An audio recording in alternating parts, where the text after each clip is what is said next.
Hello, friends, and welcome to episode 1213 of the Juicebox Podcast.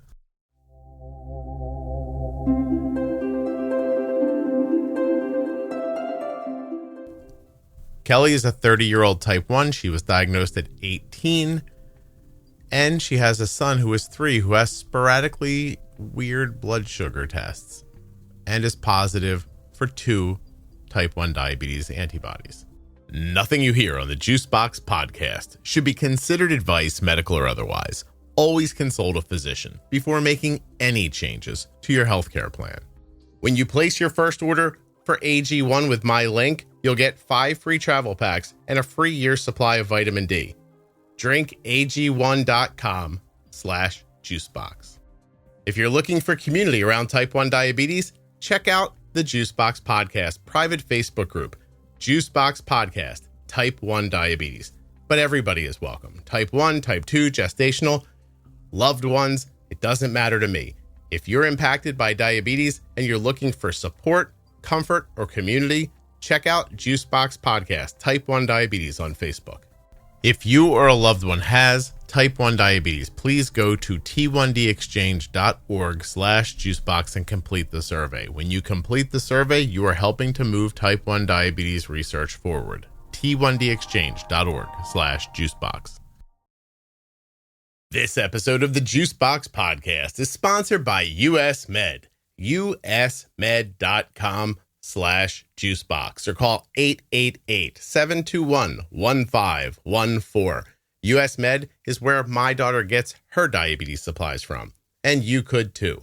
Use the link or number to get your free benefit check and get started today with US Med.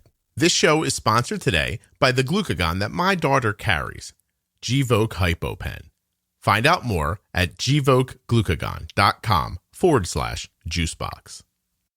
My name is Kelly. I've been a type 1 for 18 years, and now I have a son who has sporadic blood sugars and 2 positive antibodies, but he is not on any insulin or anything yet, so we're just waiting to see what happens. Kelly, let me get some notes here.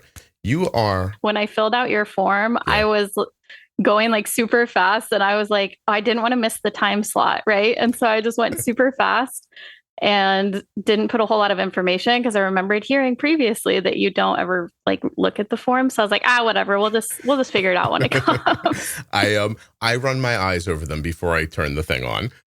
Yeah, I don't read them ahead of time. And you were smart because, this is not me boasting, although I'm not above that. I'm just saying this isn't what I'm doing right now. But I think twice a year say to people, hey, you can be on the show if you want to. And usually within 2 hours, I fill up 6 months of my year. I believe it. It's crazy. And then I curse myself for the rest of the year. Because you're so busy. Well, listen, it's nice to say I record the podcast pretty much every day of the week, Monday through Friday. A couple of times a year, I slip somebody in on the weekends if that's what they need. I don't mind that. It's an hour and a half. I have like an invigorating conversation with somebody. It's no big deal, right? Like I know how to make that work with my life.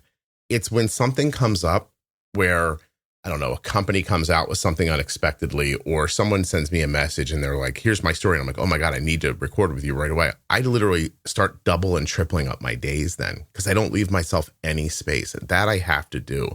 But as I say that, I didn't do it in 2024 and it's still 2023. So I have to plan ahead for 2025 not to have that happen to me. But I'm also not a great planner. So God knows that probably won't happen. I'm sorry, you've had type 1 for 18 years. Yes, I was diagnosed in 2005. 2005. How old are you now? I'm 30. I have a birthday like next week. I am 30. Birthday's coming up. You're 20. Oh, wow. So you've had it since you were like 11 years old? I was 12, yeah. 12. Okay. And your son is how old? He is 3. He'll be 4 next month. How did you know he has antibodies? Just kind of randomly tested him one day. He had peed through his diaper the night before, and that was not typical of him. And I was like, let's just see. And it was right after he ate, and he was like 250 or something around there. And I was like, oh, okay, well, that's weird. And so I had reached out to the pediatrician, and he had reached out to the the endocrinologist, the pediatric endocrinologist. He did a few tests and then decided to run the antibody tests. I got a call a few days later, and I picked it up, and it was the doctor. It wasn't the nurse or the office staff. It was the doctor. And I was like, oh crap, I know what that means. Yeah. So he told me that 2 of his antibodies were positive, and then we entered into TrialNet. And so they're following him now too. And we see the endocrinologist with him every few months, and we're just watching and waiting and seeing what happens. Kelly, I think that some people would hear you say, I tested his blood sugar, it was 250. And I thought, oh, that's weird. And they'd think, oh, Kelly, you have type 1 diabetes. You thought, oh, he has diabetes. But I think this is a sign of the hopefulness of human beings. I really mean that you saw that and just was like, well, this could be potentially weird, but doesn't necessarily mean he has diabetes. And I honestly mean that. I think that hopeful nature, even in the face of things like that, I think that's how we persist. So I'm sorry that happened. I can't imagine how upsetting it must have been. How long ago was that you had this experience? It was over a year ago. Okay. He was 2 at the time. I want to say it was like last summer. Mm-hmm. Do you look at him and think he has type 1? Like if you were going to be honest with yourself, like when you think about him in your mind, he has type 1 diabetes, or he doesn't, but he will? Or how do you think of it? It's kind of in between. Like, I think of it like he kind of does. Like he does have a Dexcom. So we got that all situated. We got it all sorted out. We got insurance to approve it. So he wears a Dexcom. So I see that. And that's like seeing what his blood sugars are doing regularly, where he spikes to 300, but then sometimes he'll drop back down to 40. Right. So he's all over the place right now. And so I'm like, yeah, like he's for sure got some stuff going on, but he's not being treated with anything yet. So I'm like, I know that he will, and he kind of does, but I mean, I don't know that I have like a clear answer for that. Did you look at Tzield? Yeah, but he's only 3. He's too young for that, right? Yeah. And also I kind of hate the in between, not knowing when it's going to happen. And to me, the Tzield is going to prolong that. At this point, I'm like, can it just happen already so we can get a tackle on, like start tackling it and move on? Because it feels like this weight on the shoulders just waiting for it to happen. Yeah, that's what I was going to ask you about. Has the last year been difficult for you? It's gotten better. It was really hard at first because, I see him spiking to 300. I know how crappy that feels. And I'm like, I want to do something about that. That does not feel good for him to be there. But, the doctor's like, it's going to come down eventually. He's fine. And I'm like, oh my God, he feels like crap. Like, that's not okay. Yeah. And giving him insulin would probably cause a low later. Is that what you're thinking? If you take insulin or sulfonylureas, you are at risk for your blood sugar going too low. You need a safety net when it matters most. Be ready with Gvoke HypoPen. My daughter carries Gvoke HypoPen everywhere she goes because it's a ready-to-use rescue pen for treating very low blood sugar in people with diabetes ages 2 and above that I trust. Low blood sugar emergencies can happen unexpectedly, and they demand quick action. Luckily, Gvoke HypoPen can be administered in 2 simple steps, even by yourself in certain situations. Show those around you where you store Gvoke HypoPen and how to use it. They need to know how to use Gvoke HypoPen before an emergency situation happens. Learn more about why Gvoke HypoPen is in Arden's Diabetes Toolkit at gvokeglucagon.com/juicebox. Gvoke shouldn't be used if you have a tumor in the gland on the top of your kidneys called a pheochromocytoma, or if you have a tumor in your pancreas called an insulinoma. Visit gvokeglucagon.com/risk for safety information. Diabetes comes with a lot of things to remember, so it's nice when someone takes something off of your plate. US Med has done that for us. When it's time for Arden's supplies to be refreshed, we get an email. Rolls up and in your inbox says, "Hi Arden, this is your friendly reorder email from US Med." You open up the email, it's a big button that says, "Click here to reorder," and you're done. Finally, somebody taking away a responsibility instead of adding one. US Med has done that for us. An email arrives, we click on a link, and the next thing you know, your products are at the front door. That simple. usmed.com/juicebox or call 888-721-1514. I never have to wonder if Arden has enough supplies. I click on one link, I open up a box, I put the stuff in the drawer, and we're done. US Med carries everything from insulin pumps and diabetes testing supplies to the latest CGMs like the Libre 3 and the Dexcom G7. They accept Medicare nationwide, over 800 private insurers, and all you have to do to get started is call 888-721-1514 or go to my link, usmed.com/juicebox. Using that number or my link helps to support the production of the Juicebox podcast. More than likely. Yeah. Already, especially if he hits that 300 mark, his body overcorrects and he drops into the 40s. So I can't imagine. I mean, I don't know. My husband and I have been trying to brainstorm and figure out there's got to be something that we can do. But I mean, at this point, overnight, he's riding in the 90s, on his own. So does he not always spike with food? I mean, it depends highly what he eats, but we don't carb restrict or anything. He's 3, and if I can get him to eat, I'm happy. So, yeah. I mean, he'll eat like a bowl of ramen noodles, you know what I mean? And that'll spike him. But where my brain was going on that is if you got ahead of a spike and stopped it from ever happening, would that not stop the body from trying to bring down a blood sugar? Right. So is it not just the timing if you used insulin? I'm not saying you should. I'm wondering out loud. If you used insulin, using it after the number's big, now you're doubling up with what the body's like, oh God, look, I can do something about this. But if you did it before and the number never went up, would the body react? Yeah. Or does the body still see the food and go, oh, this is going to create a high blood sugar, I need to put insulin? Like, I don't know how that would work, actually. Yeah, I don't know either. And I've considered just trying it. So my son did have a few days where he was writing, like, the doctor has the note right now that if he's over, I want to say 300 for more than 3 hours or something like that, like you can give him half a unit. And I'm like, okay. So we had filled a Humalog prescription for him. And so every so often, I'm like, what if I just try it and see what happens? But I mean, to be very honest, the reason that I haven't is I'm like, if he has a low and we need help, we need to go to the emergency room, whatever. I don't want to get in trouble or get my son taken away because I'm using this where I'm not supposed to. Right. No. There's a lot of concerns there. Actually, even as I started talking through my idea, I thought, how would the body know that the blood sugar wasn't going to go up? The body's not reading a number, right? It's not reacting to a level. I don't even know. Now I'm wondering, geez, I got to make myself a note. How the hell does real insulin work?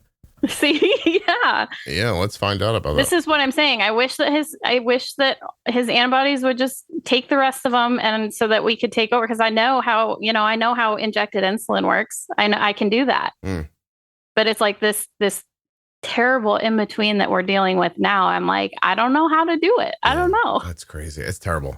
Other children? I have 3. Yes, I have 2 girls. They are 5 and 8, and then my son is 3.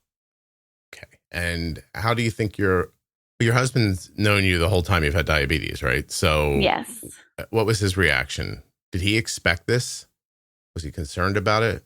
Like, you mean concerned that that one of the kids would develop it? Yeah. He was never openly concerned about it. Mm-hmm. Were you? I mean, it has always, been on my mind, but I don't know that it was like a major concern. Like I just knew to, kind of watch out for things. And that's kind of like what I said when he had peed through his diaper one night. I was like, oh, that's odd. Let's see what his blood sugar is doing. Yeah. Is there any other type 1 in your family? Nope, just me. I used to call myself the lucky one. Did that get boring? It did. It feels wrong now that like my son has it. I'm like, I can't imagine ever saying something like that about him. It was funny when it was about you, and when it's about him, you're like, well, that's mean. We shouldn't say that. Yeah, exactly. Any other autoimmune on either side, your husband or yours? I don't think there's really anything at all on my husband's side. My side, I think it's really just me, honestly. And Kelly, you're Irish? No, actually. They named you Kelly by mistake. I'm like 50% Czech, and I don't know what the rest of it is. Okay.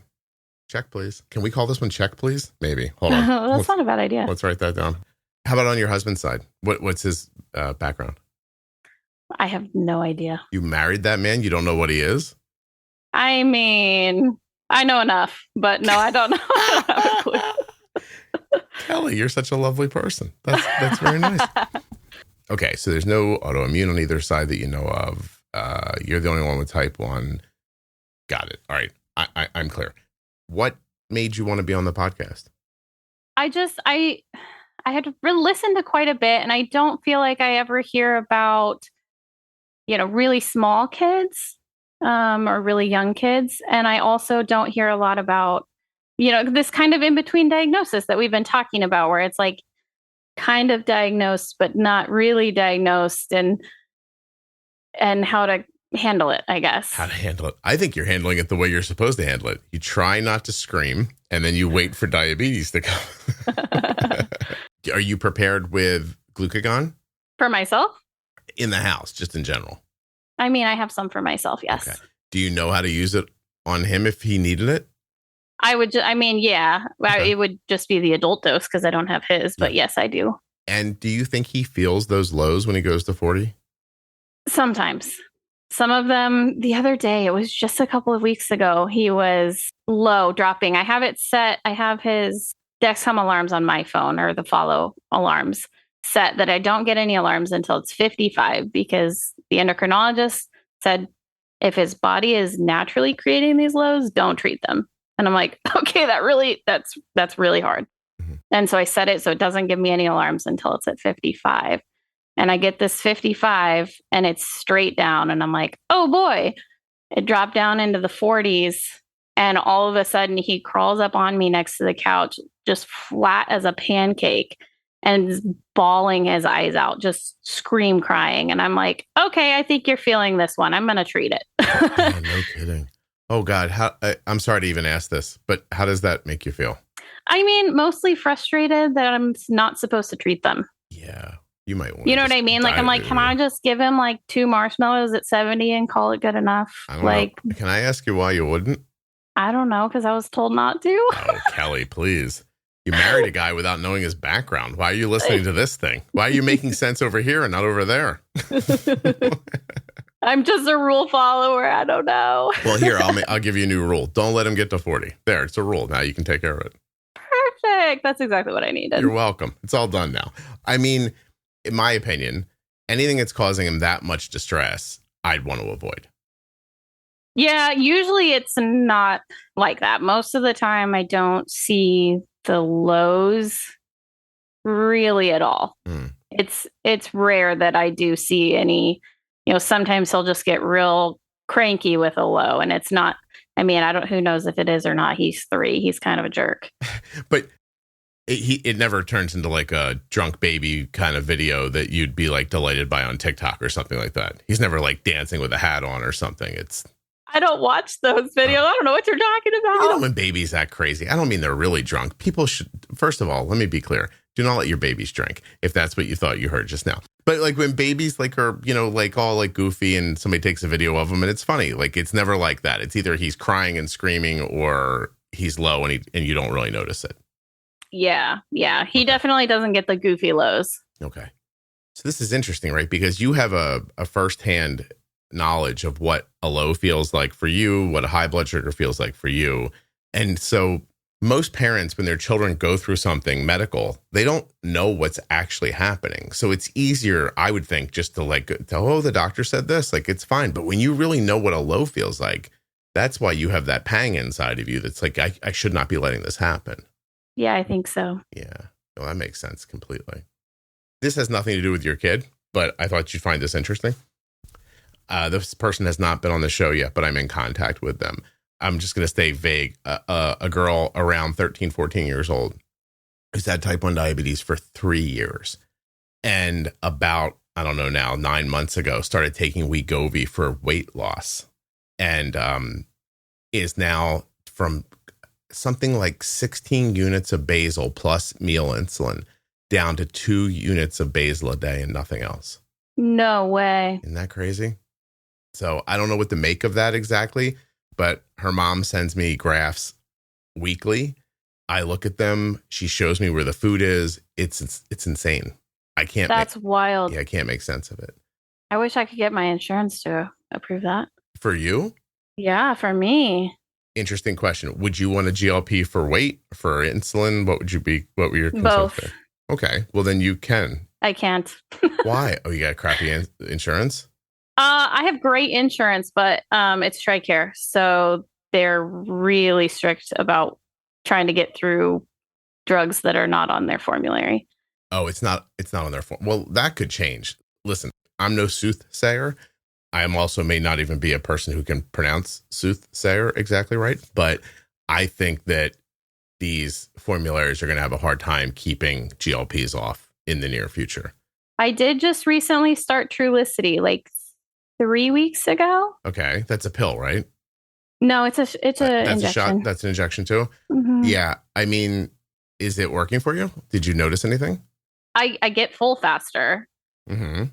But as far as like insulin adjustments, for the first like 2 days of the very first dose, I was taking like maybe 50%. Like typically my total daily insulin is like 100 units to 120.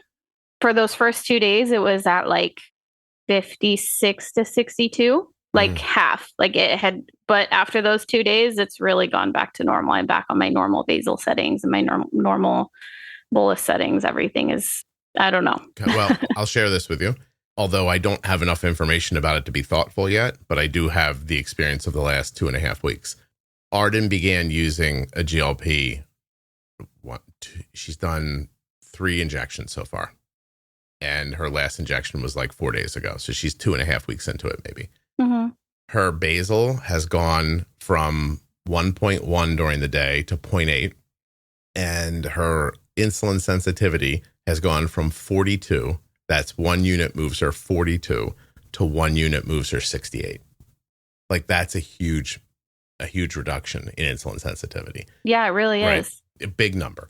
And on top of that, and again, it's anecdotal at this point, but she just had her first period with it. And her acne breakout was, I'd say, 90% less than it usually is. Really? Yeah. And she's lost like 8 pounds. How interesting. Wow. So that's 2 weeks on the lowest dose. And those are the impacts we've seen so far. So did she lose the weight because she's not using as much insulin? Maybe. Is she losing the weight because she's not eating as much? Probably. Is it hard because the adjustment period is difficult? It is. Like, it's not easy. You know, there was, I think, a day and a half when she had her period on top of the injection where she was just like, I don't think she ate for like a day and a half. And now she's getting back into it again. So she's adjusting to the medication, which takes time. I don't know. It's not for everybody. There's people, you know, there's stories all over the place. I don't know. You never know all the information behind the stories. Like some people tell you like, oh, I got like an intestinal blockage. And I'm like, oh, what? You know, that's terrible. Like, did you already have an intestinal blockage? Like, you know, like, I don't know like what the medication doesn't do to people, like what the side effects all are. I've been on Wegovy, which is Ozempic, for like since March, April, May, June, July, August, September, October, November, 10 months.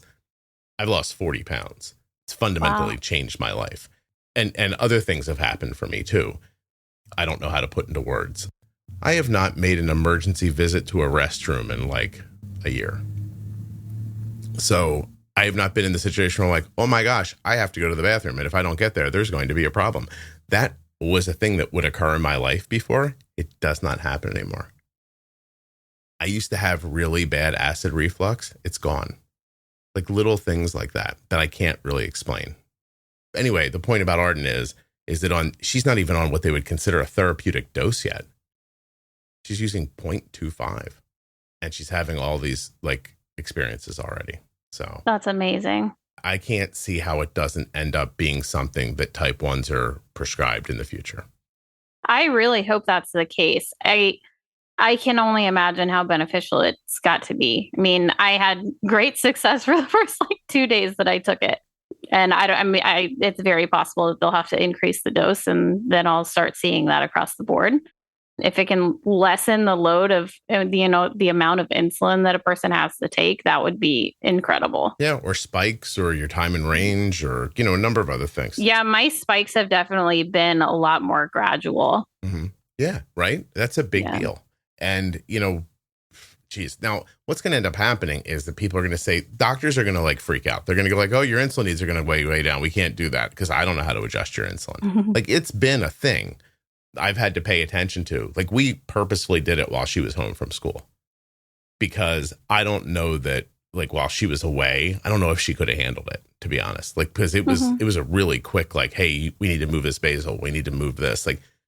She was getting low for 2 nights in a row. And I'm like, okay, that's it. I'm calling this a thing. And I'm changing your settings. And now we're back to good again. But still, she had a little bit of a rise the other day, a 120 or something that stuck for a while. And I watched the algorithm push at it. And she got low 3 hours later. And the algorithm wasn't able to stop it. So that means I don't know exactly yet. That's one of those things where I'm I don't really know what dial to turn to stop that from happening. So I'm still figuring the whole thing out. But anyway, I wish people luck. It's I'm not saying it's for everybody. And, I'm sure you can Google and find out that, there's what's the one article that somebody tried to point to the other day when people were arguing about this online? There's been a 1,500% increase in calls to poison control because of Ozempic. What? And I was like, let me look at this. It took me 8 seconds of Googling to find the story. There has been a 1,500% increase, but it's because people are ODing on it, not because it hurts them, because they used it. The person tried to make it sound oh, if you put this in, you're in trouble. You have to call poison control. But that's not what's happening. People are either misdialing the insulin, giving themselves way too much and slowing their motility down, their gut motility down so much, they think they've been poisoned. So do you see what I'm saying? So yeah. So what we really do is we have a problem with people who don't know how to use pens or doctors who don't know how to direct their patients, or maybe people who are just if 0.25 made me lose a pound, I wonder how much 3 would do. Right. Yeah, I don't know, how that, what happens, but it's anecdotal information that people point to and then go, oh, see, there's a problem. I don't know if you know all the facts. I don't either, but not sure you do. Anyway, so you got him a CGM. That your insurance company was yeah, no problem. Your kid who doesn't have diabetes can have a CGM. We had to fight for it. The endo had requested it once. With TRICARE, it's easier to fill Dexcom through DME. Mm-hmm. They submitted it for prescription and they were yeah, absolutely not. So they had declined it. And then I think I had asked on your Facebook page, and Samantha was able to help me write a letter and formulate a letter and send it in and say hey, listen, this is something that is really, really needed. We want to make sure that we catch any, problems before this becomes DKA and hospitalization. And that's going to cost you all this money. Right. And so we were able to submit that and argue with insurance, and we were able to get it approved finally. Is Sam not magical? She's amazing. Yeah. She knows how to write those letters, right? She really does. It's not her profession, but it easily could be. It should be, honestly. She's so good. Yeah. What the problem is, Kelly, is who pays you if that's your job? That's true. That's the problem. Because it won't be insurance company, of course. They don't want those letters to work. They wouldn't pay her. I once, years ago, I don't ever remember what happened to it, but I was why don't you work for a company? Those companies, need people to get on their products, and insurance companies stand in the way, and these letters get them through. Wouldn't it make sense for the company to have somebody on staff that help people write these letters? And I don't know whatever happened to that. I don't know if it was a good idea or not, but it's just a thing I said out loud when I first met her. Sounds good to me. Sounds like a good idea. Yeah, but she's brilliant at that. And she just really understands, or is very good at picking through the documentation. Yes. At the insurance company side. Yeah. I know when I told her that we had TRICARE, she was like, oh, no, we might not be able to make that happen. But she's really good. She's amazing. Yeah, I didn't know that's what you did, but that's really cool. And another example of why that Facebook group is fantastic. So it really is. A lovely person in there who spent, by the way, how much time with you do you think in total? It's been 1.5 years. I'm not sure. You guys on the phone? Were you going back and forth and writing? Yeah, we were just messaging. And then did she actually write the letter for you? Or did she tell you how to write it? She sent me what I am assuming is more like a template. And then we kind of worked together to fill in the details. That's a stranger doing that with you who you didn't pay. That's amazing. Yeah, that's really cool. Anyway, you guys should check out the private Facebook group. There's people like that in there and a lot more. There's also crazy people, but very few. So don't worry. Right, Kelly? The ratio of lovely to crazy in my Facebook group is very slated towards lovely. Oh, for sure. Yeah. Most are great. Yeah, most are great. That's perfect. Put a t-shirt. Most are great. A few make you question your sanity. Fantastic. So you just want diabetes to come because of that's a weird way of putting it, but yeah. You're like, please get here. I think this is a very common feeling for people who are in a honeymoon situation, which is technically what does your son technically have LADA right now? That's what I feel like I would call it, but I mean, he's 3, so. Yeah, well, we should call it something. Latent autoimmune diabetes in little babies. Well, I can tell you this. I raised a kid from 2 years old till so far almost 20 who had diabetes. She weighed 17 pounds the day she was diagnosed. There was no Dexcom. I didn't have a pen. There was no pumping. Like, I didn't have any of that stuff. And it's okay. I look tired. So don't expect your 50-year-old photos to look fantastic, maybe. but it's doable, And do you work full time? I don't. I stay home. I homeschool my 2 older kids at the moment. So you know what? Good. because I'm sure this fluctuates constantly. For sure. It's actually helped me a lot to listen through the podcast and kind of your story and your recall of, how it was to raise a type 1 toddler. And it's very different than when I was diagnosed at 12. Oh, for sure. It's the same disease. And yet somehow there is almost no similarities between me at 12 and him with the exact same thing at 3. Is it frustrating that your experiences aren't valuable right now? Kind of, yeah. Yeah, you think I have all this knowledge and it's almost right for this, but not quite. Yeah, exactly. There's a great episode that went up yesterday. I think it's just called Anonymous Guest. And that person talks about how their father's diabetes kind of poorly impacted their diabetes because the father had it such a long time ago that he would say things to her like, as long as your blood sugar doesn't go over 250, and now, she has issues. Moving forward, but he thought he was giving state-of-the-art cutting-edge information, right? All those years ago. I wondered too, he is not alive, but I did wonder if you could say that to him, you thought you were giving great advice and you weren't, right? And not that you're not, your stuff that right now, because you're moving with it, right? Yeah, for sure. Things have changed a lot. I mean, I think Arden was diagnosed 2006. 2006. So it was around the same time. I was diagnosed in 2005. Okay. So it's been just absolutely wild to see the progression. Of course, we're all told, when you're diagnosed, oh, the cure is coming, right? And so you get that hope for a little while, but that fizzles out eventually. And it's been really, really amazing to watch the technology and just kind of the way that diabetes is cared for, the way that has all changed 18 years, just in my lifetime alone. Yeah, it's been very quick. I mean, I'm sure if we could look back over other 18-year chunks and put them in context, they'd all feel like they were moving quickly. But this one, with the addition of these technologies and now some of these drugs, it's really leaping forward very, very quickly. Yeah, it's huge.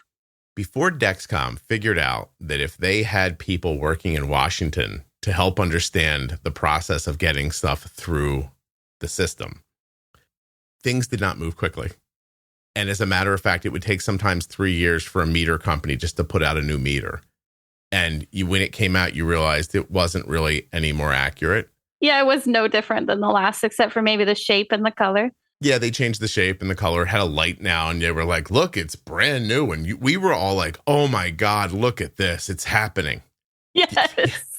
Yeah, they basically put handles on doors, and we were like, Eureka, how did you come up with this? Like, this is the best thing that's ever happened. But Dexcom stepped up, and they were like, okay, we're making advancements. We need to get this stuff through FDA. And then they, I don't want to make it sound sinister. Like, it's not. Like, every pharma drug company has people who understand the FDA process, and therefore the submission process and the, resubmissions that happen sometimes, all that stuff. You have to have somebody on site that understands that so that those things go smoothly.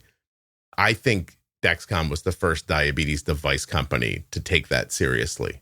I don't know. I'm guessing, but they probably went into the pharma world and picked out a couple of people who understood device regulation and brought them over. And now the whole thing just moves so much quicker. Just that one of those like decisions that none of us will really ever know about that made everything kind of leap. And now it's to the point where people are online. Dexcom puts out a G6 and I say, hey, Dexcom's coming on to talk about G6. What are your questions? Inevitably, someone says, when will the G7 be out? Like as they're still launching the 6, And then the 7 comes out. I say, hey, does anybody have questions for Dexcom about G7? When's the G8 coming out? Like now people have that like cell phone expectation about it, which is pretty crazy, especially given that Arden had a little shit meter. Oh, I didn't mean to curse. I don't know why I did that. It's such a nice conversation. She had this little like meter that I had kept for so long. I just threw it away the other day. Like, and it was just this tiny little, probably not accurate thing that looked junky. And I just tossed it in the garbage. I was like, oh my God, I left that in the bottom of a drawer for 15 years. So it was sentimental. I don't know, what a weird thing to be sentimental about, right, Kelly? But anyway, so things have changed. You've moved with them. What's your A1C right now? And how do you manage? 6.0. Well, it was my last A1C just a few weeks ago. I used the Dexcom G6 and I have the Tandem, I don't know, X2 or whatever they call it. That's Control IQ? Yeah, with Tandem. I was using Control IQ for a few years. I've actually turned it off recently. Because? Well, I was having trouble where I know that one of my settings has to be off, but it would suspend, it would say you're going to be below 70. So it would suspend. And then it would suspend for so long that eventually I would shoot up to 160, which is not that high. But then, the algorithm was not aggressive enough to bring it back down. And that was usually happening overnight. And so I'd wake up at 160 and I'm like, well, I just start my day in a really crap place. And I feel like, I want to wake up at 90. That'd be great. And so I fiddled with it for weeks. And finally, I just turned it off because without it suspending, I can ride 70 overnight and it's fine. And I know that it wants to leave you at, 112 and a half or whatever it is. Mm-hmm. But it's missing the mark. Okay. And it's not getting me. Yeah, I would be fine waking up at 112. But it's missing that, and I'm waking up at 160. And I know that something is wrong, and I can't find what it is. So, Kelly, can I ask you, prior to your son's issues, would you have done more than fiddle with it and then shut it off? I wouldn't have fiddled with it at all. Oh, wait a minute.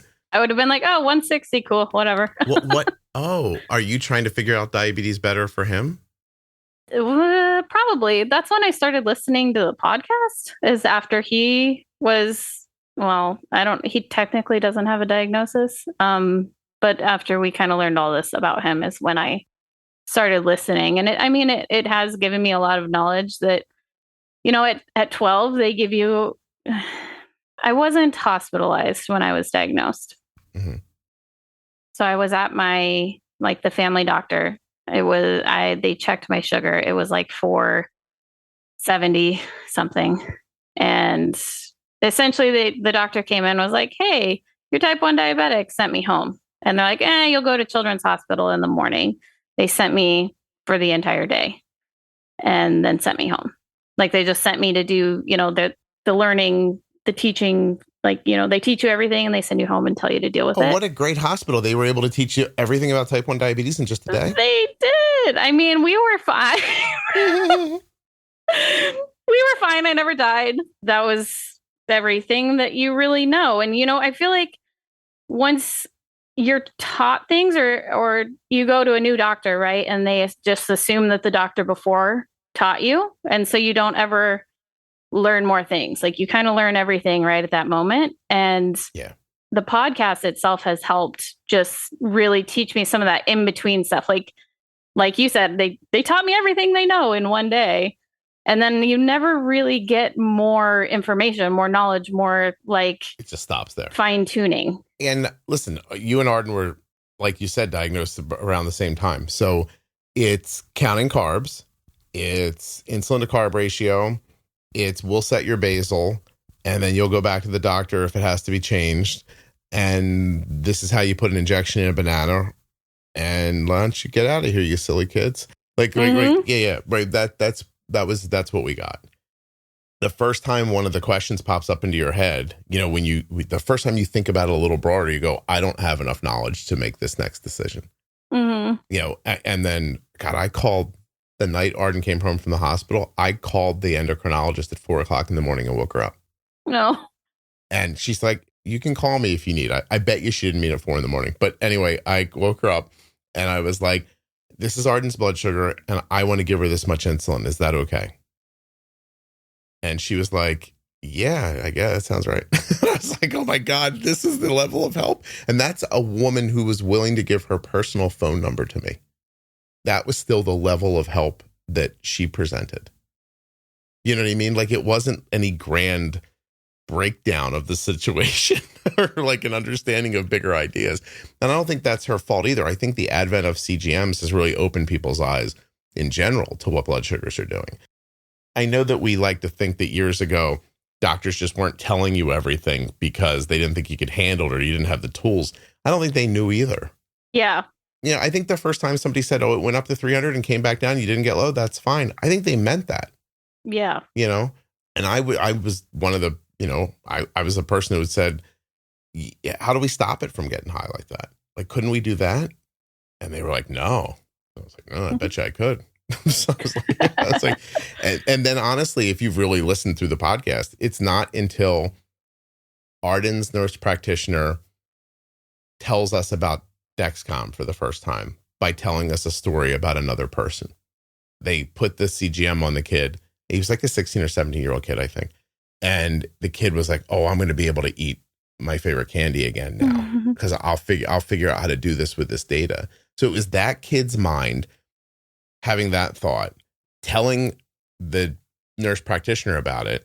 She used it as a story to try to sell Dexcom to people because she thought she was saying you could eat candy. Like she wasn't being like high-minded about it. You know what I mean? And then I heard that and thought, oh, I understand what that kid's saying. What if we just put that on everything and not just a snack? And then we start talking about it. And 9 years later, you, Kelly, have the news about your child, find the podcast, and you're going to be really ready for him. And it sounds like you're doing better for yourself. So I kind of wrongly assumed that you've been listening for a while and you're just now here and you're here telling me about your son, but you started listening because of him. So go back 5 years ago. What was your A1C then? 5 years ago, let's see, I have a 5-year-old. So you got to go back further. Before I had my first kid, I know you talk about it all the time, right? Like, oh, you did it because for another person. When I got pregnant with my first, my A1C was like 10.1, I think. How old were you then? 21. 21. 21. Okay. Yeah, I did the math earlier when you said you had an 8-year-old. So, so you're 21, your A1C is in the 10s, and you didn't get pregnant on purpose? No. Sorry. Does anybody get pregnant on purpose? I mean, like, aren't there just levels of like, I'm not going to try to stop this from happening? Okay, so that happens, and you go to the doctor who probably flips out, I'm imagining. Yeah, so I went to the OB. I was only like 6 or 7 weeks pregnant, like very, very early on. My husband, well, he was not my husband at the time. I didn't want to say, but I figured that too. Go ahead. Yeah. He was out of town. I take my mom with me. Oh, she must have been thrilled.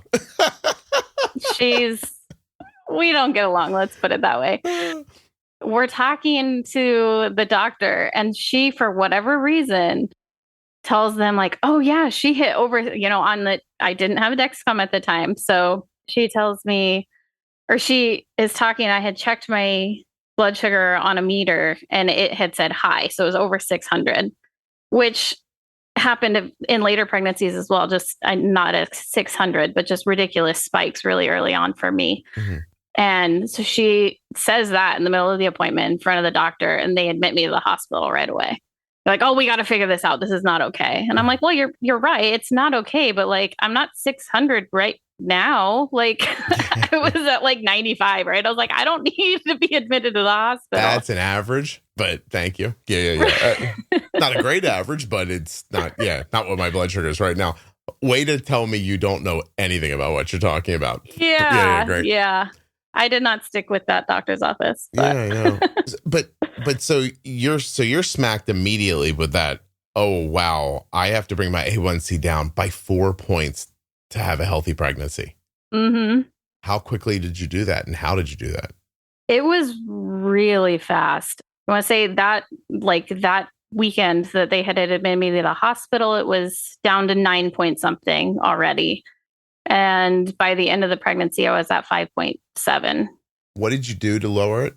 So the maternal fetal doctor that I ended up going to, his wife was type 1.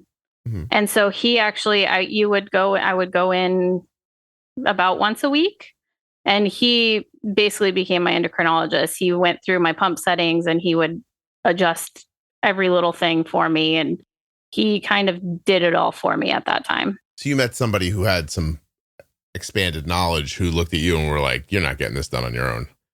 Basically, yeah. And so was your higher A1C mostly because of settings? No. Was it food settings, not bolusing? Is it like the trifecta?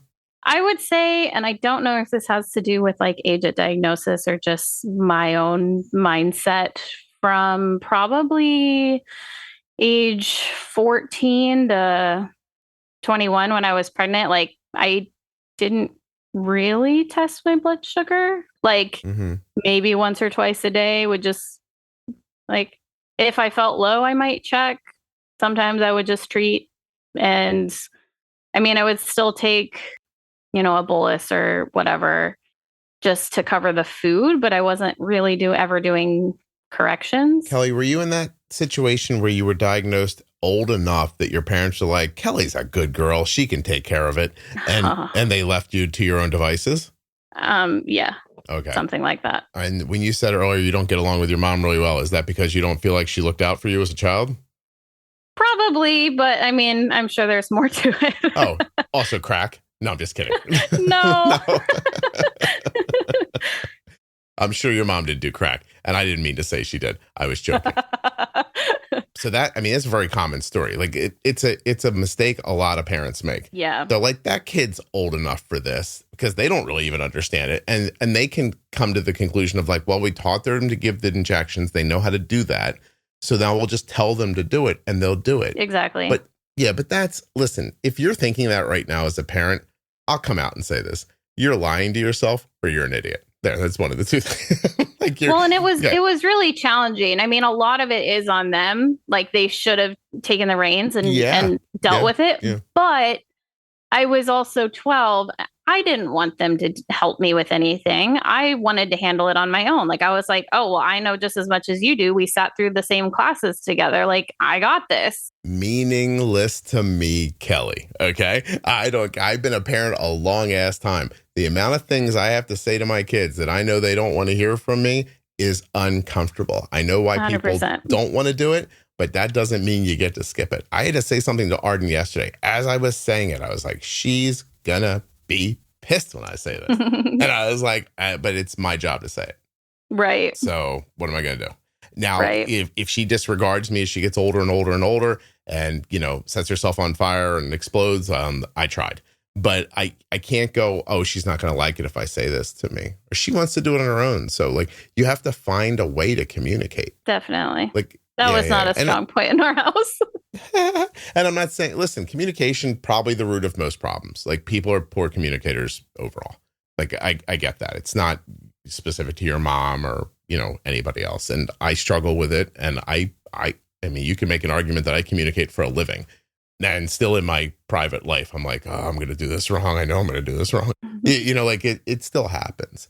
But Jesus, you were a 10 when you were 21. Yeah. Do you look back now? What is that? How's that make you feel? It just makes me like upset that I wasn't paying attention to it at all. I feel like at that age, you really feel invincible and like nothing's ever going to happen. Like you hear about the complications that can happen and you're like, whatever, I'm fine. And I mean, I still am for now, but for now, well, maybe you got to it in time, you're pretty young and hopefully, you are talking about 7 years in there, right? With like a double-digit A1C. When I still lived at home, I think A1Cs were 7 to maybe 8.5. And that's a function of your mom being like, did you test? And stuff like that. Probably not. I mean, maybe. I truly don't have a lot of memory of that time. You're probably not cut every mother so deep just now. Because you didn't say, oh, that lady? No, she didn't help me. Jesus Christ. Kelly, that was something. I took a lot out of those 2 words. And I think I'm right, by the way. Okay. So just maybe because you were in that setting, it was more controlled. Maybe it was just you were following some of your own rules that you knew you had. Yeah. I mean, even when I know that they used to ask me, did you test? What's your number? I, to this day, am very uncomfortable. Like, I will show you, but for some reason, telling you, like saying the words, I am, 170 physically pained me at the time. So they would ask and I would probably either lie or just like throw the meter on the table near them and be like, here, look yourself. Like, you guys suck. Always up my ass. Here. Go ahead. Tell me I'm wrong. I wasn't super angsty, but I mean, in my head I was, but outwardly. I have to go put a second coating of black nail polish on now. Leave me alone. I'm afraid you'll see the whites of my nails if I don't. So, I hear you. Listen, it ain't easy. Like, right? Like, it's not easy to raise a kid who doesn't have anything medical going on. So right. Let's say then, this guy knocking you up pretty much saved your life.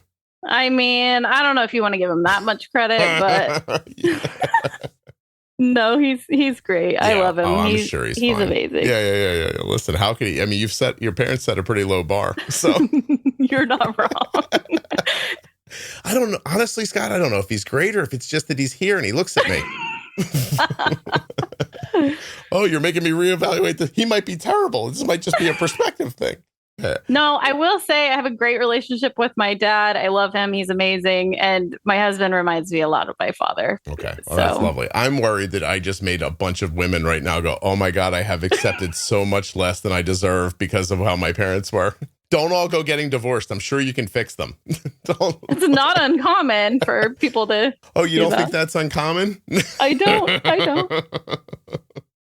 Every time you hear somebody say that if one generation of parents just took their job super seriously and they were selfless, it would change the entire world, it's completely true and will never happen.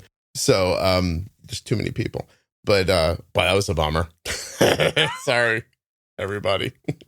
So your A1C comes down because you want to be there for your first daughter, works, and then do you keep it down or she comes out and you're like, woo, here I come, 10. What do you do afterwards?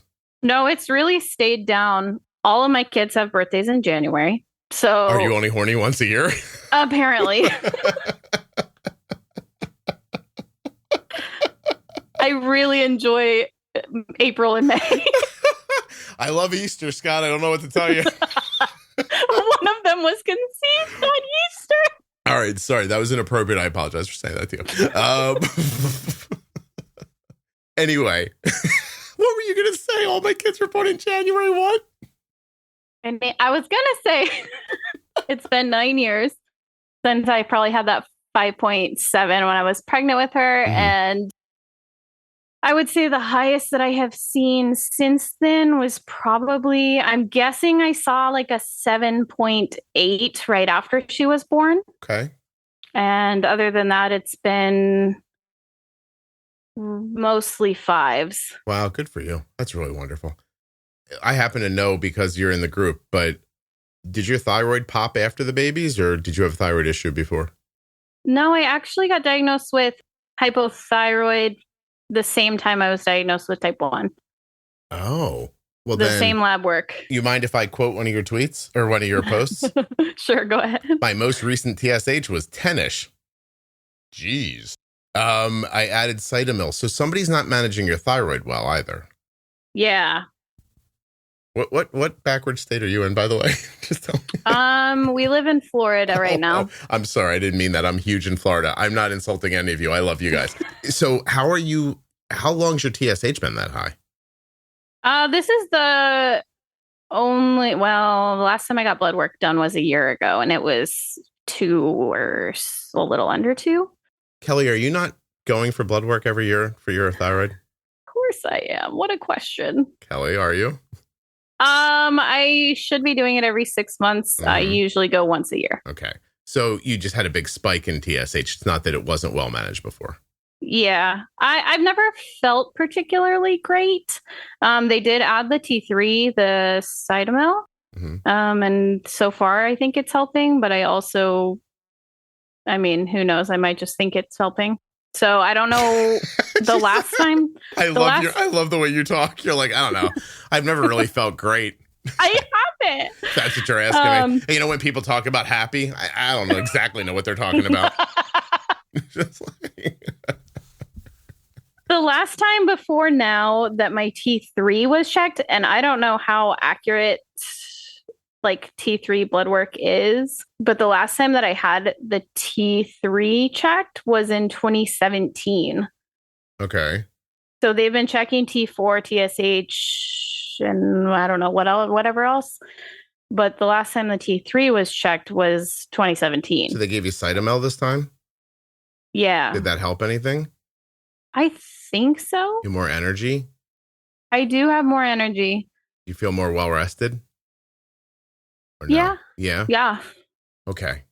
I'll tell you, I have to say, I love a GLP for you. Can we get that? How does that happen? Let's get you out of that insurance. You know what? My husband's getting out of the military in September. I'm so excited. Oh, so maybe there's a chance here. There might be in 9 more months. Do you have a job lined up? No, not yet. I mean, so far the job of getting you pregnant on a consistent basis seems like he's good at that because I'm looking at these. Maybe he'll find a job in May. Yeah, when he's all happy and lighter. By the way, for everyone wondering, I know you've heard me say over the years, I only let out like a small portion of my sense of humor because I think if I let it all out, it would just you guys would all run away. As I could be clear with you, as far as stupid, childish humor goes, not me as a whole person, but anyway, that happened to me too quick. Like I was already giggling, so my inhibitions were gone, and then you said April, and my brain goes Easter. And then it says, say something stupid.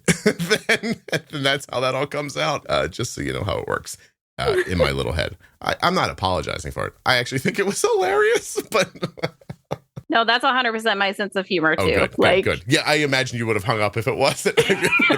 And that's where the interview ended. So, and by the way, if that happened, I would have played it just like that. It just would have come to a dead stop. I would have, in a very serious voice, months from now, been like, Kelly left the call and never returned. I don't know what happened. For some reason, we're posting a short episode this week. Yeah. I don't know what she just, geez, no sense of humor on that girl. Anyway, yeah, okay. I don't know what to do now. I'm lost at this point. In case you're wondering, I've lost my way. And I have to record with Erica in an hour. So I'm trying to I stacked my recordings up today before I have to leave. So here's what's happening. I'm leaving today. I should say this in the podcast. I am leaving today to go retrieve my son from Atlanta, who has now been there for just 2 weeks shy of a full year. His contract is up on his job. He could have re-signed it, but he did not want to re-sign a year-long lease. He thinks that he has learned everything he can learn from this position, and that now he is basically just performing a task, which there'd be nothing wrong with if that was the job he really wanted. But he was down there to get experience, and he's coming home now to start looking for another job and gain a different experience. He's also considering a master's degree. But anyway, I get to go get my kid. And so when I get done with you, I eat an egg, I record with Erica, I probably get rid of the egg, then I get in my car.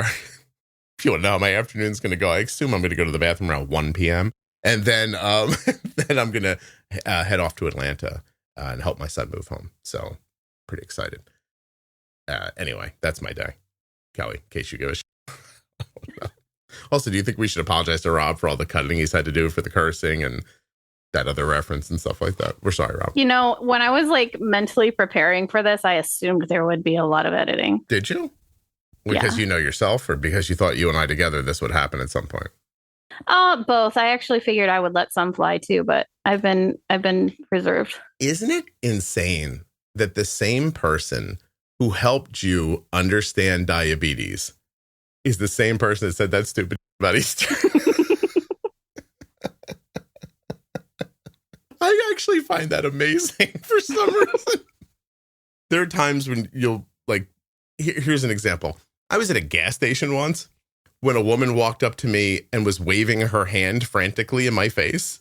And I put my window down and I was like, hey, what's up? And she goes, podcast. And I was like, hold on 1 second. And so I put the window back up and then I finished what I was doing and I got out of the car and I was like, hey, how are you? And she goes, good. I love your podcast. And I was like, oh, thank you. And I was like, how did you know me? Like, I'm sitting in a car, you know? And she goes, I saw you out at the traffic light pulling in here. And I was like, oh my God, that's Scott from the Juicebox Podcast. And I'm like, did you follow me in here? And she goes, no, yeah, maybe. And I was like, all right. Then she like whips her kid out from out behind her, like a Russian nesting doll. She's like, this is my daughter. I was like, holy shit, where'd that person come from? And like, and she's like, she has diabetes. She starts talking to me and everything. And it was lovely, by the way. It was a wonderful interaction. And then I got back in my car and I thought, how am I the person that's happened to just now? Like, I have such stupid thoughts about so many other things. Like, how am I that person? It's so weird. But I wonder if that's why it's effective.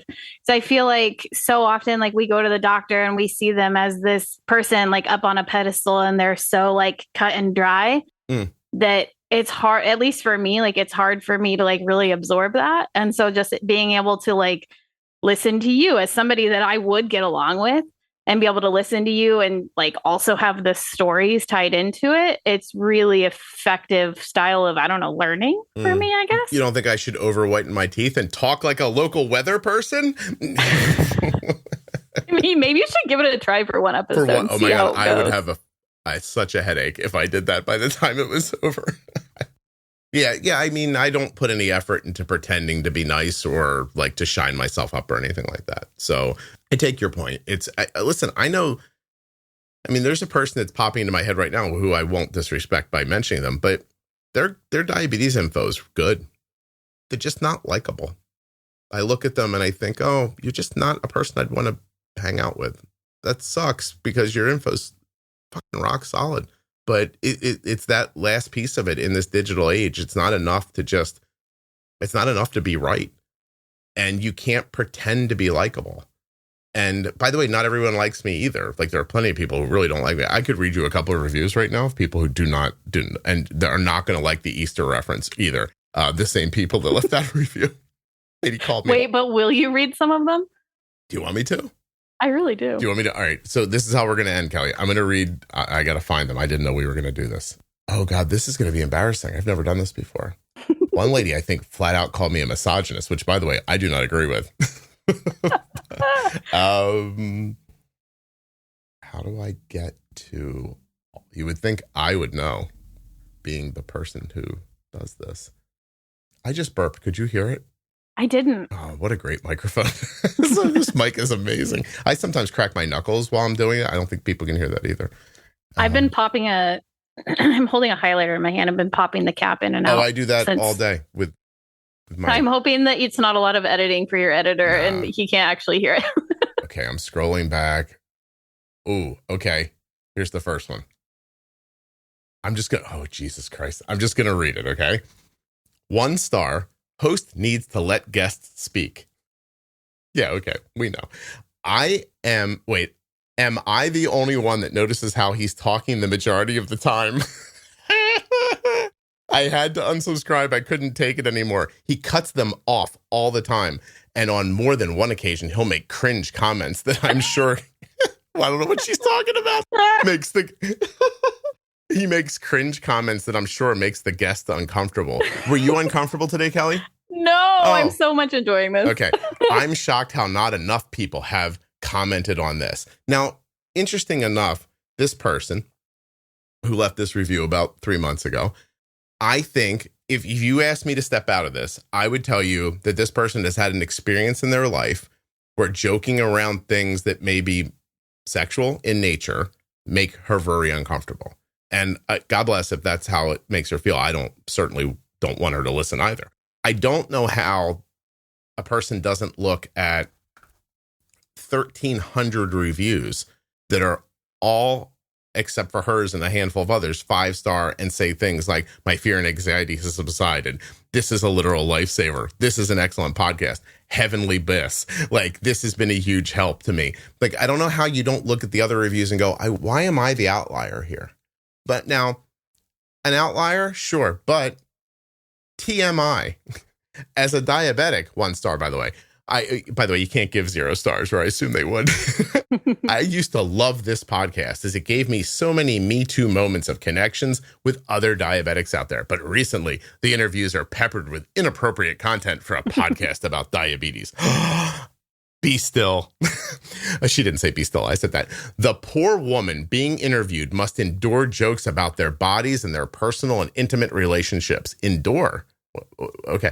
I can feel the awkward cringe twice of the guest. If it were me, I might just hang up. Unfortunately, the content has gone downhill. Now, this podcast is 9 years old. It's going into its 10th year. It is the largest diabetes podcast in the world, and it is downloaded at the same level as other high-level health and fitness podcasts, things that are put out by major corporations that have giant businesses behind them. The content's not going downhill. It's not. But it did for her, which is fine. But by the way, it's interesting. She's referencing one specific episode where I know that this is what this is. And I went back to the person who I interviewed to make sure that I didn't miss something. So here's the layout for how this review happens. I'm talking to a girl who's now 22 years old or something like that. And during the course of the conversation, she's telling me how I think her parents have like a lot of children, right? And her dad works like a bunch of jobs. And I said, well, yeah, he has to like work a bunch of jobs because he's got all these kids. He must have never been home. I'm paraphrasing now, Kelly. But I did say something specifically like, you must have only known your dad as the guy who came home, swatted your mom on the ass in the kitchen, and then went to sleep. And I said that because I thought, geez, you must be like a real sexualized person of 7 kids and only be around each other. Like, it's a lot of kids, you know? And and I was like, they must just like, he's never home. They must either be like being intimate or sleeping. Like, you know, anyway, the girl laughs and everything. And I think, oh gosh, was she laughing to be polite? So I'm going to make the effort because of this review. I was going to make the effort to go contact this person to make sure I didn't make them feel uncomfortable. So I searched my email for them. And what do I find but an email from a couple of days after we did the interview? And again, I don't know the exact words, but here was the gist of it. Oh my God, I had so much fun doing this with you. I hope that the people listening had as much fun as I did. So this person who left this review, I will say to you as well, your reaction probably has more to do with your personal situation than it does the person you're listening to on the podcast. You're taking a lot of leaps here, deciding how that poor woman must have felt, because that poor woman had a great time and loved being on this podcast. So, you know, it's fine with me. So I get that that's going to happen. Now let's get to the others. Hold on a second. We're scrolling. Here's another one about that specific interview. Said it was creepy. Couldn't you tell she was uncomfortable? She wasn't. You just thought she was. Oh, this one. You ruffled a lot of feathers with that one. On that one comment about somebody coming in the house and slapping their wife on the butt. By the way. Do you think it's because you were talking about like her parents and not about her like herself? I think it's because she was in her early 20s and I talked about her parents. And they probably, I'm going to guess their parents didn't have a great relationship, or they were watching their parents like get along in the living room or something. Like something weird had to happen. You know what I mean? Like they walked in one too many times while their mom was in weird garter belts or something. Something had to happen. This next one. This one is, I'm sorry. I think this one's funny. 1 star. Chauvinist. This is a quote. My wife has 2 jobs. Keep the dog quiet and think of excuses why not to have sex with me. That is something I said on the podcast one time. Then it says safe to say I won't be listening to this podcast again. Now,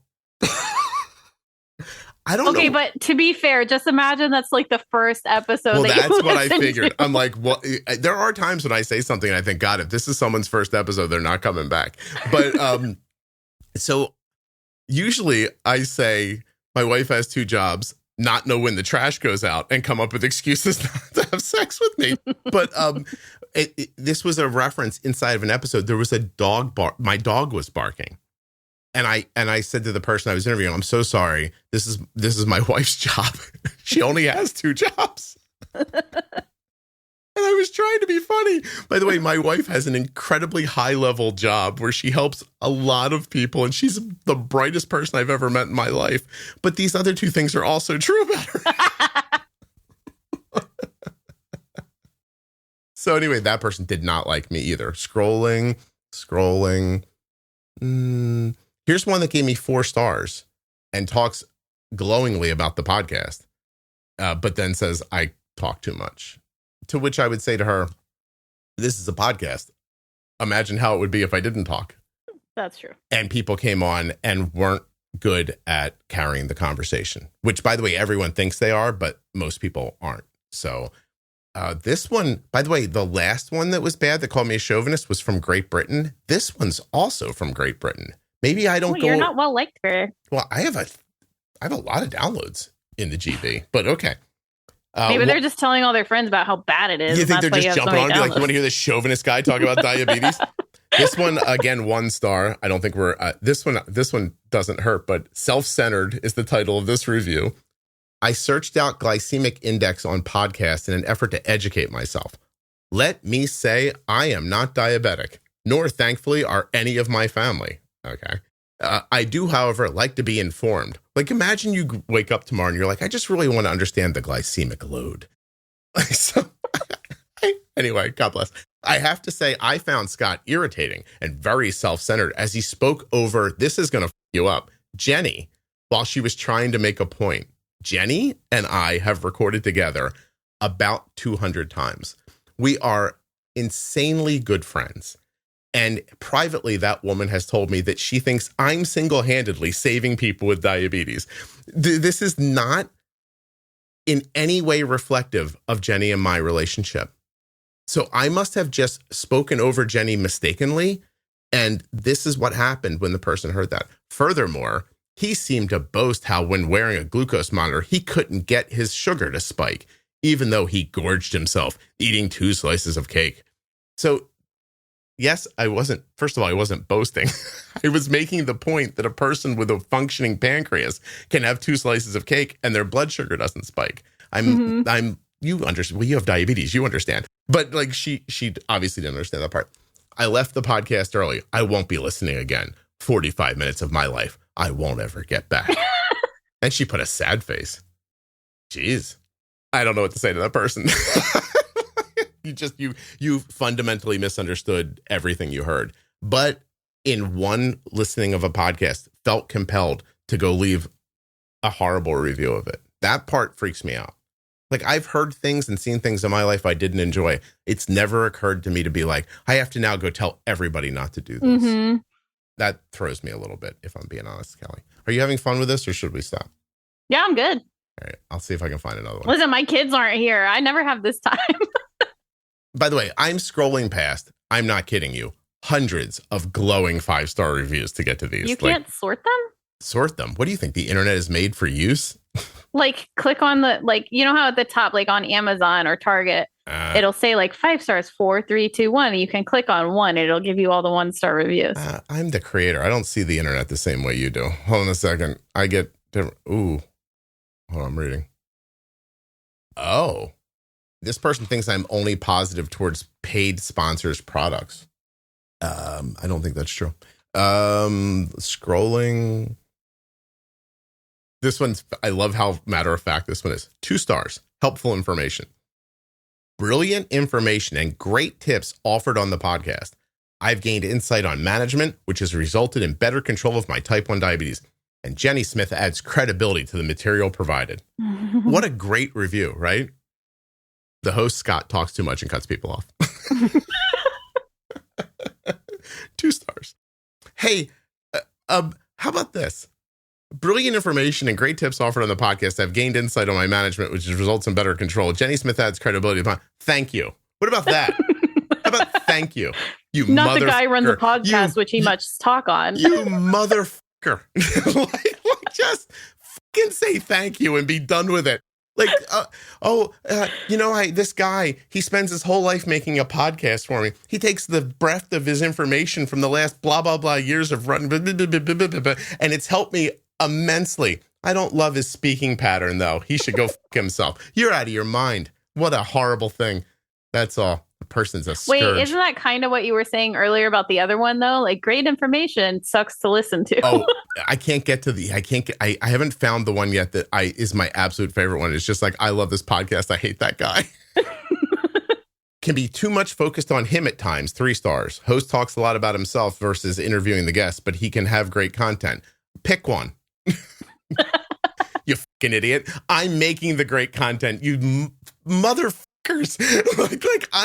Do you know I interview Kelly? You've been lovely today. And most people are. But I've interviewed people who are the entertainment equivalent of dry mud in your, okay?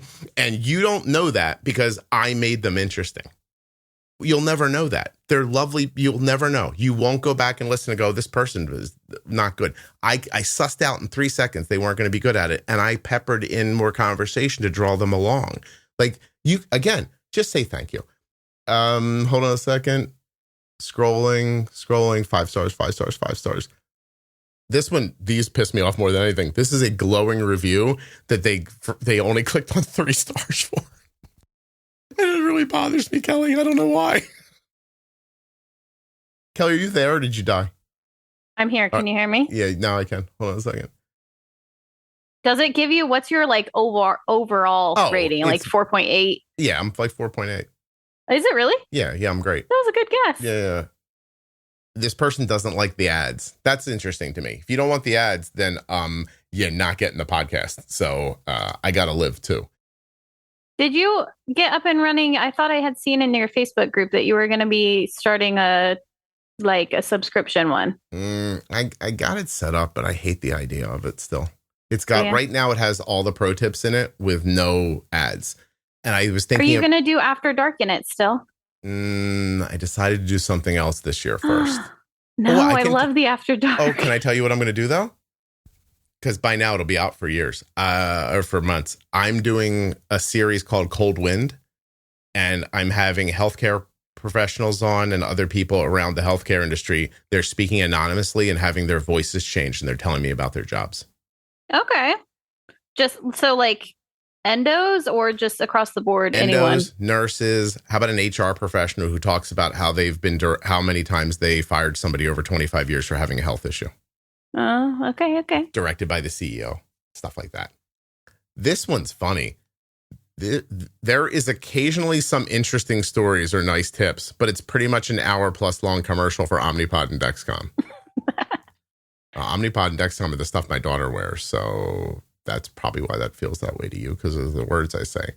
Dexcom's also the best there is. I mean, I can't speak on Omnipod. I've never used it, but Dexcom, I just remember it was probably like 2006 or 2007.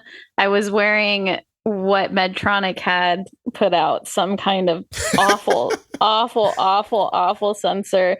It was not accurate, but also like hard to use and painful.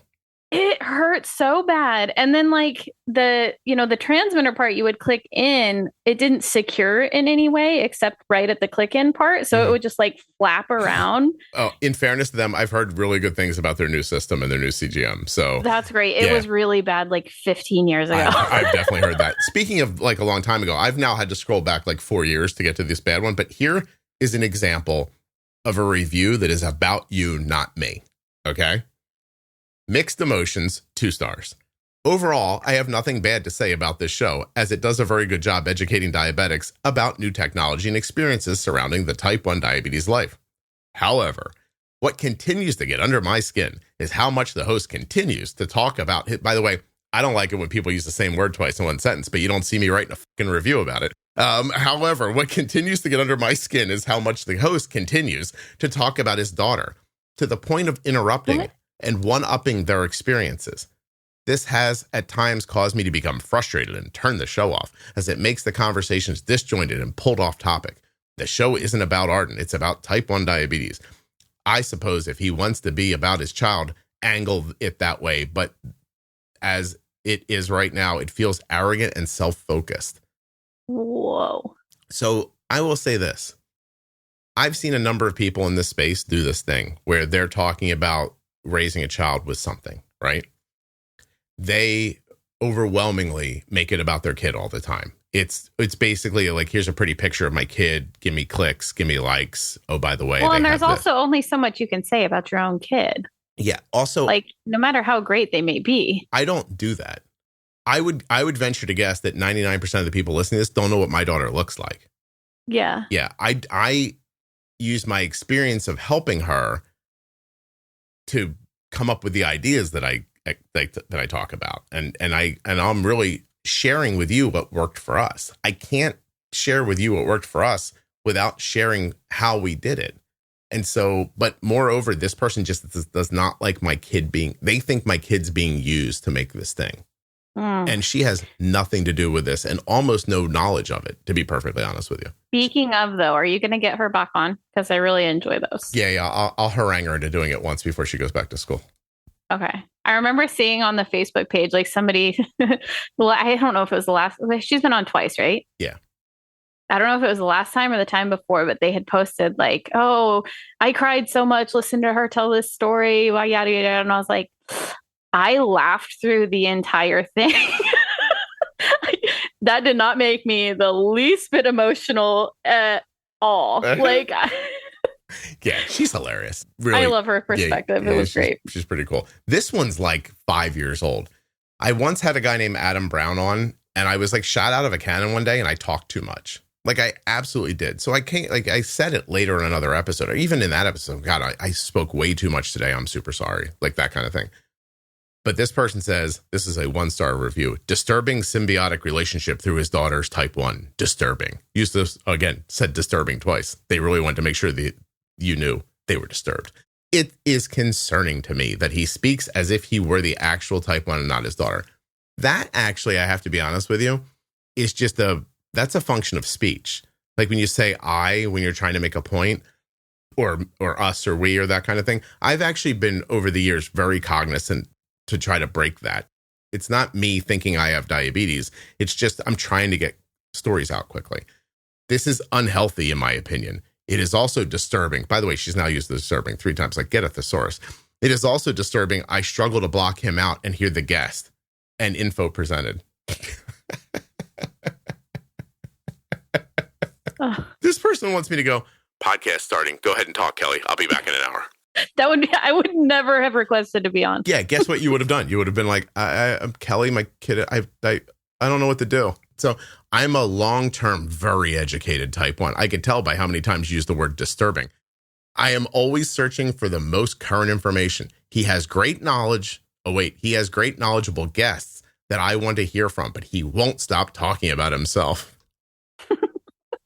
As the type 1, not his daughter, I am not talking about myself as I have diabetes. I've never done that. I don't do that. That is a thing I think, again, might be a little more about their sensitivity than about what I did, but that's fine. But then, I think that is very personal, though, because there are sometimes I'll see, whether it's in a Facebook group or I'll just hear people talking and they'll say, like, I don't know, like, oh, yeah, we took a shot. And I'm like, no, we didn't take a shot. yeah, no, 100%. Like, I know, completely understand that. But again, that's your sensitivity because you have diabetes and you know everything that comes along with it. Like, if I said to you, we went to Kmart, you wouldn't be like, no, she went, you sent your credit card. Like, you know what I mean? Like, you know, yeah. If I bought something at Kmart, is Kmart even a thing anymore? Who knows? No, but I don't think it is. Is it? But No? I went when one of them was going out of sale or out of business, and I got so many good things on sale. I got to tell you something. A sporting goods store went out of business when I was in Georgia with my son playing baseball. And I got a $70 golf umbrella for $5. It's still like one of the best things that's ever happened to me in my life. Golf umbrellas are $70? Not when you pay $5 for them at a going out of business sale. They're not. By the way, here's the end of this review. He even admits his ego gets in the way when interviewing Adam Brown. So if I joked and said something about like, oh, I know it's my ego got in the way. She's like, see, proof. See, I'm right. Lady to you. And by the way, I know it's a woman because of the name in the review, not because I just assumed that only a woman would complain to me, because I'm not a chauvinist. But to her, I say, I don't care what you think. All right, I'm going to give you one more. And then I am going to go because I have to go.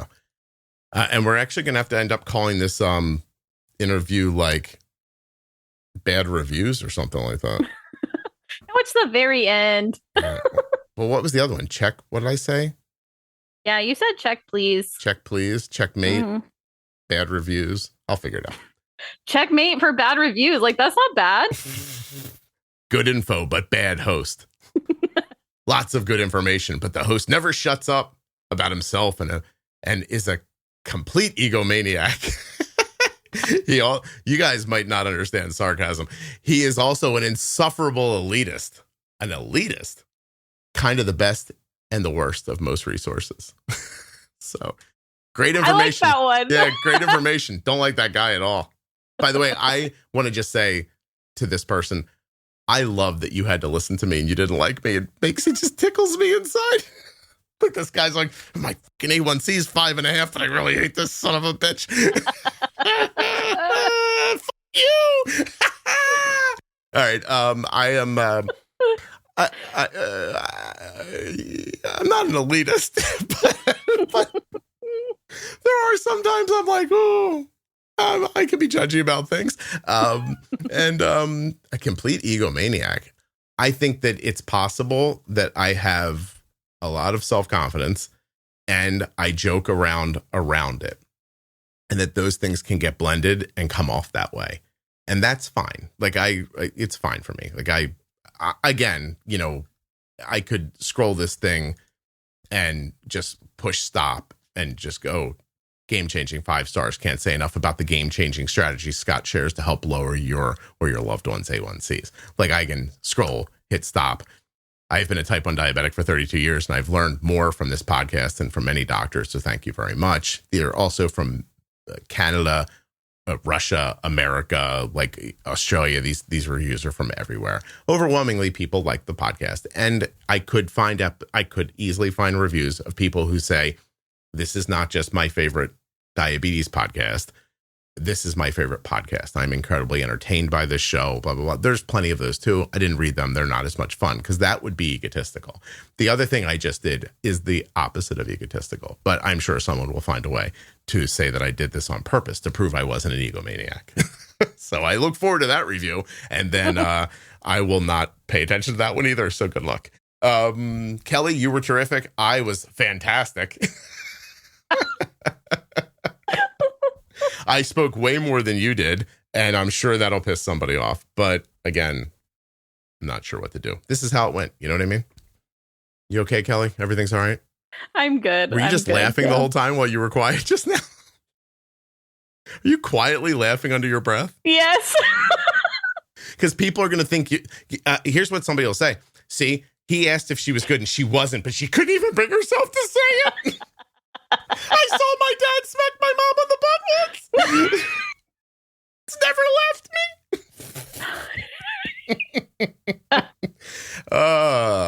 snowflakes. Okay. And by the way, I don't mean that like a political way. I mean that in a way where I'm judging you. Like an elitist. You should all come to the Northeast and get a good dose of sarcasm so you could live your life in a more fun way. Kelly, thank you very much for doing this. I really appreciate it. Thank you. Yeah, good luck with your son.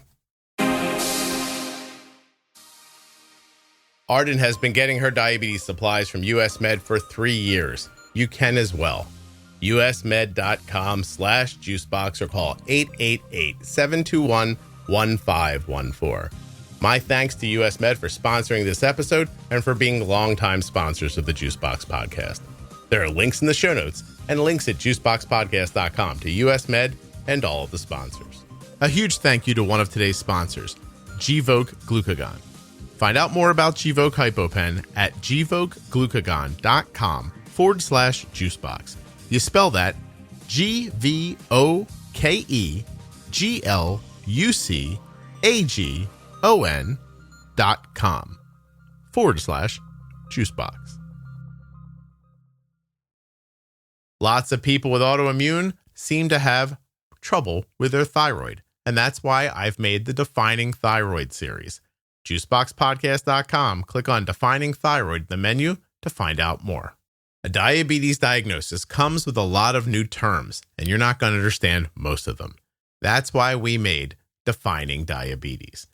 Go to juiceboxpodcast.com, up into the menu, and click on Defining Diabetes to find the series that will tell you what all of those words mean. Short, fun, and informative, that's Defining Diabetes. If you're not already subscribed or following in your favorite audio app, please take the time now to do that. It really helps the show. And get those automatic downloads set up so you never miss an episode. Thank you so much for listening. I'll be back very soon with another episode of the Juicebox Podcast. The episode you just heard was professionally edited by Wrong Way Recording. WrongWayRecording.com.